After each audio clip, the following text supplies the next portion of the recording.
un prêt de 20 000 euros à 0%. Est-ce que ça vous dirait? Eh bien, c'est tout à fait possible et on va voir ça ensemble. On est dans la rubrique petits conseils sympathiques, hein, et donc vous allez voir que si vous êtes étudiant, eh bien, vous pouvez avoir un prêt à taux zéro et en plus sans demander à vos parents de se porter garant. N'hésitez pas à appuyer sur pause si vous voulez le détail de tout ce texte. Moi, je vous le mets dans les grandes lignes pour pas être trop long dans la vidéo. J'en profite aussi pour vous dire que vous pouvez liker. Ce n'est pas une obligation. Vous êtes libre, mais vous pouvez liker cette vidéo. Vous pouvez aussi, en toute liberté, vous abonner à ma chaîne qui a pour objectif de vous apporter de la plus-value et de la valeur dans votre vie d'investisseur et d'épargnant. Et là, on voit que, effectivement, on remercie Sandra Bouillard pour cet article sur les échos. Ce sont des articles, là, je le reprécise, mais dont vous avez accès que si vous êtes abonné. Hein, voilà. Là, je vous le livre dans son intégralité. Qu'est-ce que nous dit Sandra Bouillard? Elle nous dit qu'effectivement, si vous êtes étudiant dans le supérieur, et si vous avez moins de 28 ans, donc il faut être inscrit dans un établissement du supérieur en France, eh bien c'est l'État qui va pouvoir se porter garant au lieu des parents. Et ça se passe par le biais de la BPI, la Banque publique d'investissement. On n'est pas en lien avec les banques, puisqu'avec les banques, vous pourrez bénéficier d'un taux extrêmement intéressant aussi, mais pas un taux à 0%. Enfin, pas à ma connaissance en tout cas. N'hésitez pas à mettre dans les commentaires si vous avez réussi avec votre banque à avoir un taux à 0%. Sinon, voilà. En cas de non-remboursement, eh bien, au lieu de se retourner vers vos parents, généralement c'est les parents les garants, eh bien, ça sera l'État qui va donc être concerné. Et on nous précise qu'avec une inflation continue, la hausse des coûts du logement et des études du supérieur, les prêts étudiants garantis par l'État connaissent une dynamique significative depuis le début de l'année.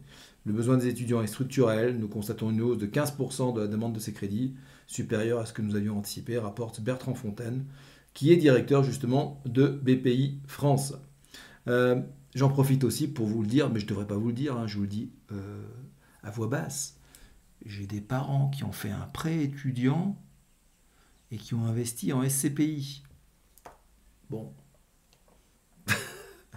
comment vous dire? J'ai déjà fait pareil. C'était pas à 0%, c'était à un taux très bas. Mais j'ai déjà utilisé le prêt conso pour investir dans des SCPI. Chacun est libre. Voilà, si vous n'avez pas besoin de financer les études de vos enfants, eh bien, je le dis souvent, hein, tout l'argent que vous allez pouvoir aller chercher au travers d'un prêt, surtout s'il est à 0%, eh bien, il faut y aller parce qu'on vous prête à 0%, vous allez pouvoir le placer à 5-6% minimum. Donc c'est comme ça qu'on s'enrichit avec l'argent des banquiers ou donc d'ailleurs c'est pas l'argent des banquiers, hein, la production des crédits, je ne vais pas faire un cours là-dessus, mais c'est des lignes d'écriture. Là, c'est pas le banquier, c'est la BPI qui vous prête à 0%. Donc ne vous gênez pas de toute façon. Bien sûr, il ne faut jamais, jamais, jamais faire de préconso pour acheter ce que j'appelle des passifs. On ne fait des préconsos que pour acheter de l'actif. Parfois, on n'a pas le choix. On est obligé de faire un prêt pour sa voiture, par exemple. Hein, ça peut se comprendre. Mais la voiture n'est jamais un investissement, très rarement. Non, je ne vais pas citer les exemples à la marge, type voiture de collection, type Porsche 911, etc. Mais c'est quand même très à la marge. Voilà, donc on a différents profils d'étudiants, on va voir ça ensemble. Le montant moyen du crédit contracté par les étudiants est également en hausse pour atteindre 13 000 euros. Hein, je vous parle de 20 000, mais vous pouvez emprunter la somme que vous voulez. Ces sommes servent à financer toutes sortes d'études, BTS, DUT, diplôme universitaire ou d'école de commerce. Les souscripteurs proviennent de toute la France. Les Parisiens ne sont pas surreprésentés, précise la Banque publique d'investissement. De même que les boursiers, présents dans les mêmes proportions que sur l'ensemble de la population étudiante. Le coût des études supérieures d'environ 80 000 euros pour l'intégralité d'un master selon la Fédération des associations générales étudiantes, en prenant en compte le logement et les transports, est bien supérieur au plafond des 20 000 euros par prêt garanti par l'État. S'il est possible de souscrire un deuxième prêt auprès de l'établissement bancaire, le garant ne pourra pas être la BPI. Oui, bien sûr. Tout ça pour vous dire que vous pouvez faire 20 000 euros avec la BPI et puis compléter avec votre banque. Voilà, donc je passe rapidement. Qu'est-ce qu'on nous dit après? Donc même avec un nombre d'étudiants dans le supérieur relativement stable, 0 plus 0,2, ces prêts couverts par l'État distribués par certaines banques commerciales ont déjà été souscrits par 6 000 étudiants. Voilà. Cela représente un montant garanti par la BPI de 77 millions d'euros. Blablabla, blablabla. L'année dernière, 5 200 prêts seulement avaient été distribués. Donc c'est quand même hyper intéressant et c'est sous-utilisé. Donc n'hésitez pas. Voilà, donc je passe aussi là rapidement. Vous appuyerez sur pause si vous voulez le détail de tout ça, mais vous avez le principal de l'info. Qu'est-ce qu'on nous dit là? De nouveau un produit d'appel.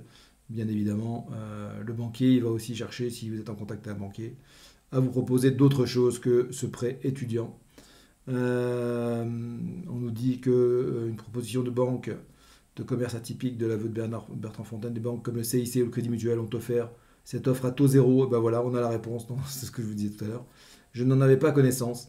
D'autres ont sérieusement baissé le coût du crédit, qui est aussi désormais entre 0 et 4%. Voilà.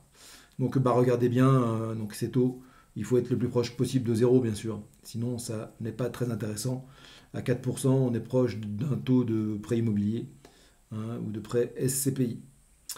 Je termine en vous disant que, voilà, quelle banque distribue ses prêts? Eh bien, on a Crédit Agricole, Crédit Mutuel, CIC, Banque Postale, Société Générale, Caisse d'Épargne, Banque Populaire. Voilà, et donc pour les camarades et les amis des territoires marins, départements outre-mer, eh bien, c'est la BFC. Je vous dis à très bientôt pour d'autres bons plans.